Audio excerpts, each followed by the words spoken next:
Sepanjang periode Januari hingga September 2025, pendapat konsolidasi Telkom tercatat sekitar 109 triliun rupiah, sementara laba bersih mengalami penurunan menjadi sekitar 15 triliun rupiah, mencerminkan tantangan kinerja yang dihadapi perusahaan.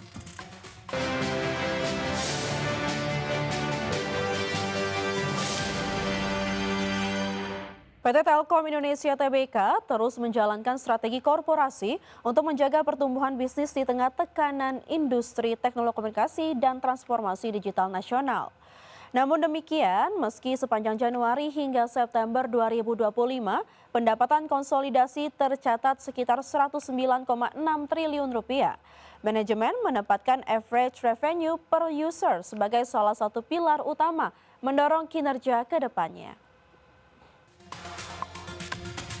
PT Telkom Indonesia Tbk terus menjalankan strategi korporasi untuk menjaga pertumbuhan bisnis di tengah tekanan industri telekomunikasi dan transformasi digital nasional.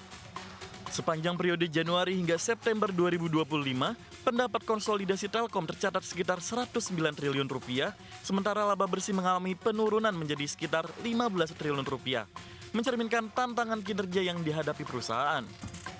Meski demikian, manajemen Telkom menegaskan bahwa stabilitas average revenue per user atau ARPU menjadi salah satu kunci utama dalam menjaga kualitas pendapatan perusahaan. Stabilnya ARPU dinilai penting untuk mempertahankan kinerja segmen data dan layanan digital, terutama di tengah ketatnya persaingan operator telekomunikasi. Untuk mendorong pertumbuhan jangka panjang, Telkom juga menjalankan restrukturisasi aset dan bisnis, termasuk optimalisasi infrastruktur serta unit usaha strategis.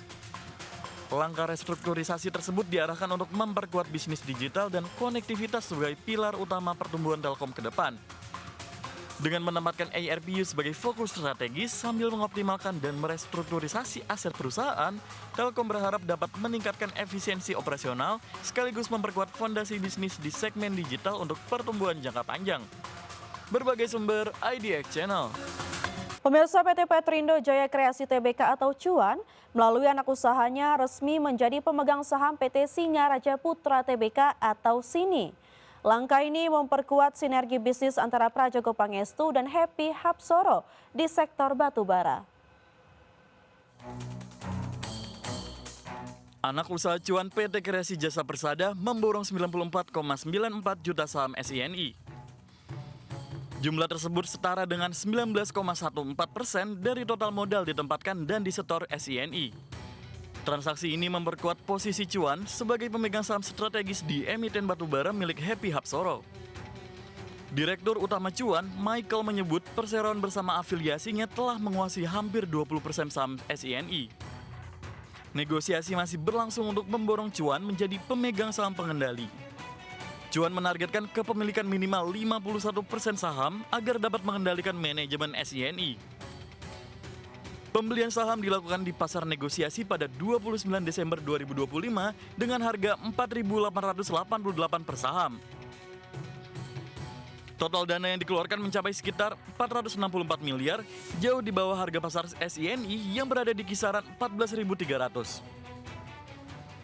Pasar merespon positif aksi ini dengan saham SINI menguat 10% pada perdagangan hari yang sama. Berbagai sumber IDX Channel. Perusahaan Teknologi Informasi dan Komunikasi PT Metrodata Electronics Tbk terus memperkuat langkah bisnisnya dengan mengembangkan platform kecerdasan buatan seiring meningkatnya kebutuhan digital di berbagai sektor. Pengembangan platform AI ini ditujukan untuk membantu perusahaan dan institusi dalam meningkatkan efisiensi operasional, pengolahan data, hingga pengambilan keputusan berbasis teknologi pintar. Perusahaan Teknologi Informasi dan Komunikasi PT Metrodata Electronics Tbk meluncurkan sebuah platform AI terintegrasi bernama Megarock yang dirancang untuk meningkatkan solusi digital bagi berbagai industri dan klien korporasi. Strategi ini sejalan dengan peran Metrodata sebagai pemain kunci dalam transformasi digital nasional, menyediakan layanan solusi dan konsultasi TIK yang mencakup kecerdasan buatan, data, serta infrastruktur digital lainnya. Langkah Metrodata memperkuat layanan AI juga didukung oleh tren pertumbuhan unit bisnis solusi dan konsultasi yang menunjukkan kontribusi signifikan terhadap kinerja keseluruhan perusahaan di tengah landscape digital yang makin kompetitif. Langkah ini juga sejalan dengan strategi Metrodata yang fokus mengembangkan lini bisnis solusi dan konsultasi teknologi yang selama ini menjadi salah satu penopang pertumbuhan kinerja perusahaan. Dengan menghadirkan platform AI seperti Megarok, Metrodata berharap dapat memperluas daya saingnya dan mempercepat adopsi teknologi pintar di berbagai sektor industri, dari korporasi besar hingga pelaku usaha menengah. Kedepan, Metrodata optimis pengembangan platform kecerdasan buatan dapat menjadi motor pertumbuhan baru, sekaligus memperkuat posisi perusahaan sebagai penyedia solusi digital di Indonesia. Berbagai sumber IDX Channel. Pemirsa, Institute for Development of Economics and Finance mencatat bahwa meskipun perekonomian telah mengalami pertumbuhan pasca pandemi, tetapi daya beli masyarakat di kalangan menengah masih mengalami tekanan. Direktur Kolaborasi Internasional Indef, Imanuddin Abdullah, menjelaskan bahwa keadaan itu tercermin dari produk domestik bruto dan PDB per kapita yang telah mengalami peningkatan, namun upah atau real wage masih tertahan. Imanuddin mengungkapkan pasar tenaga kerja di Indonesia juga belum seutuhnya kembali ke situasi yang lebih baik. Imanuddin menyoroti secara lebih dalam dari sisi kualitas tenaga kerja ataupun lapangan pekerjaan yang sebenarnya tidak sebaik dari angka yang ditampilkan. Tenaga kerja ini belum seutuhnya kembali ke situasi yang lebih baik seperti itu. Memang satu sisi kalau kita bisa melihat pemerintah menyampaikan bahwa misalnya pengangguran terus mengalami penurunan, tapi kalau kita lihat sebenarnya ada kualitas tenaga kerja, kualitas lapangan pekerjaan yang sebenarnya tidak sebaik dari angka yang ditampilkan. Misalnya katakanlah kalau kita membagi antara pekerja penuh, pekerja paruh waktu, dan pekerja setengah pengangguran, kita bisa melihat bahwa justru pekerja penuh ini terus mengalami penurunan seperti itu ya. Tapi di saat yang bersamaan setengah pengangguran ini justru mengalami peningkatan. Artinya apa?